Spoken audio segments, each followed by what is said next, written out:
Hi there. Thanks for stopping by. Today's story is titled, How Old Mr. Crow Lost His Double Tongue. Caw, caw, caw, caw. Black the Crow sat in the top of a tall tree and seemed to be trying to see how much noise he could make with that harsh voice of his. Peter Rabbit peered out from the dear old briar patch and frowned. If I had a voice as unpleasant as that, I'd forget I could talk.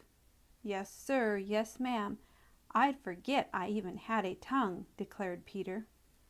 Somebody laughed, and Peter turned quickly to find Jimmy Skunk. What are you laughing at? Demanded Peter. At the idea of you forgetting that you had a tongue, replied Jimmy. Well, I would if I had a voice like Black the Crow's, persisted Peter, although he grinned a wee bit foolishly as he looked at Jimmy Skunk, for you know Peter is a great gossip. It's lucky for you that you haven't then, retorted Jimmy. I'm afraid that you would lose your tongue just as old Mr. Crow did. Now that sounded like a story. Right away Peter sat up and took notice. Did old Mr. Crow really lose his tongue? How did he lose it? Why did he lose it? When? Jimmy Skunk clapped a hand over each ear and pretended that he was going to run away. Peter jumped in front of him. No, you don't, he cried. You've just got to tell me that story, Jimmy Skunk. What story? Asked Jimmy, as if he hadn't the least idea in the world what Peter was talking about, though of course he knew perfectly well. Caw, caw, caw, caw, shouted Black the Crow from the distant treetop. The story of how old Mr. Crow lost his tongue you may as well tell me first as last, because I'll give you no peace until you do, insisted Peter. Jimmy grinned. If that's the case, I guess I'll have to, said he. Wait until I find a comfortable place to sit down. I never could tell a story standing up. At last he found a place to suit him, and after changing his position 2 or 3 times to make sure that he was perfectly comfortable, he began. Once upon a time. Never mind that, interrupted Peter. I don't see why all stories have to begin once upon a time. It seems as if everything interesting happened long ago. If you don't watch out, this story won't begin at all, declared Jimmy. Peter looked properly ashamed for interrupting, and Jimmy started again. Once upon a time, old Mr. Crow, the great, ever so great grandfather of Black the Crow over there, possessed the most wonderful tongue of any of the little people who ran, walked, crawled, or flew. He could imitate any and everybody, and he did. He could sing like Mr. Meadowlark, or he could bark like Mr. Wolf. He could whistle like Mr. Quail, or he could growl like Old King Bear. There wasn't anybody whose voice he couldn't imitate and do it so well that if you had been there and had heard but not seen him, you never would have guessed that it was an imitation. Now, the imp of mischief was in old Mr. Crow, just as it is in Black the Crow today. And he was smart too. There wasn't anybody smarter than old Mr. Crow. It's from him that Black the Crow gets his smartness. It didn't take him long to discover that no one else had such a wonderful tongue. It was even more wonderful than the tongue of Mr. Mocker the mockingbird. Mr. Mocker could imitate the songs of the other birds, but old Mr. Crow could imitate anybody, as I have said. He puzzled over it a great deal himself for a while. He couldn't understand how he could make any sound he pleased, while his neighbors could only make a few special sounds. Being very smart and shrewd, just as Black the Crow is, he finally made up his mind that it must be in his tongue. As soon as he thought of that, he started out to find out, and one excuse or another, he managed to get all his neighbors to show him their tongues. Sure enough, his own tongue was different from any of the others. It was split just a little so that it was almost like two tongues in one. That's it, he chuckled. I knew it.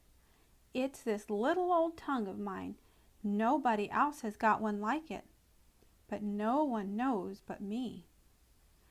I must make good use of it. Yes, sir, yes, ma'am. I must make very good use of it.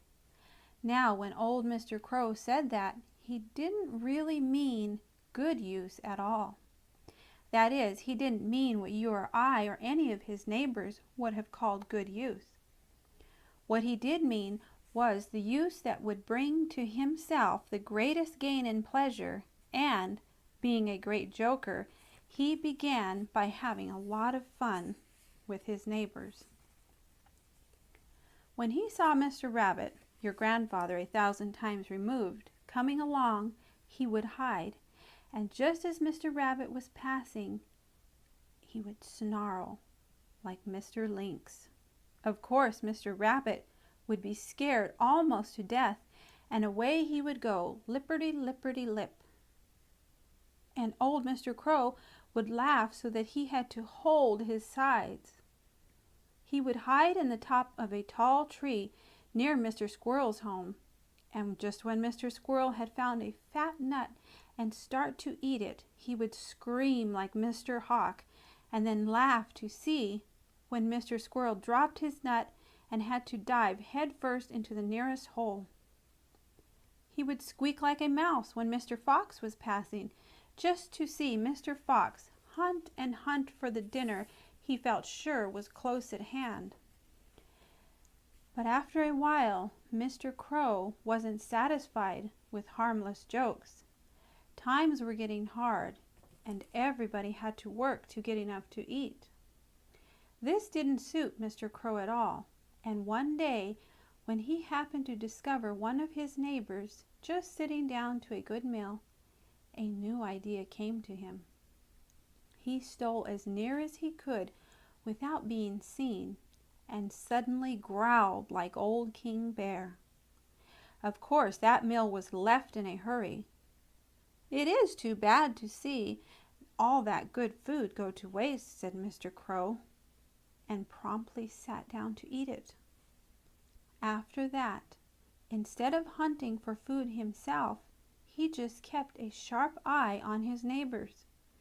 And when they had found something he wanted, he frightened them away and helped himself. All the time he was so sly about it that never once was he suspected. He was a great talker, was Mr. Crow, and spent a great deal of time gossiping, and he was always one of the first to offer sympathy to those who had lost a meal. Now, all this time, unknown to Mr. Crow, Old Mother Nature knew just what was going on, for you can't fool her, and it's of no use to try. One morning, Mr. Crow discovered Mr. Raccoon just sitting down to a good breakfast. He stole up behind Mr. Raccoon and opened his mouth to bark like Mr. Coyote. But instead of a bark, there came forth a harsh caw, caw, caw, caw. It is a question which was the more surprised, Mr. Raccoon or Mr. Crow. Mr. Raccoon didn't forget his manners. He politely invited Mr. Crow to sit down and take breakfast with him. But Mr. Crow had lost his appetite. Somehow his tongue felt very strange. He thanked Mr. Raccoon and begged to be excused. Then he hurried over to the nearest pool of water in which he could see his reflection and stuck out his tongue. It was no longer split into a double tongue. Then old Mr. Crow guessed that Old Mother Nature had found him out and punished him. But to make sure, he flew to the most lonesome place he knew of, and there he tried to imitate the voices of his neighbors. But try as he would, all he could say was caw, caw, caw, caw. For a long time after that, no one ever heard Mr. Crow say a word.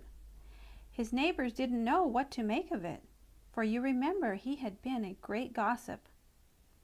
They said that he must have lost his tongue. Of course he hadn't, but he felt that he might as well have. And ever since then, the Crow family has had the harshest of all voices. Caw, caw, caw, caw, shouted Black the Crow from the top of the tree where he was sitting.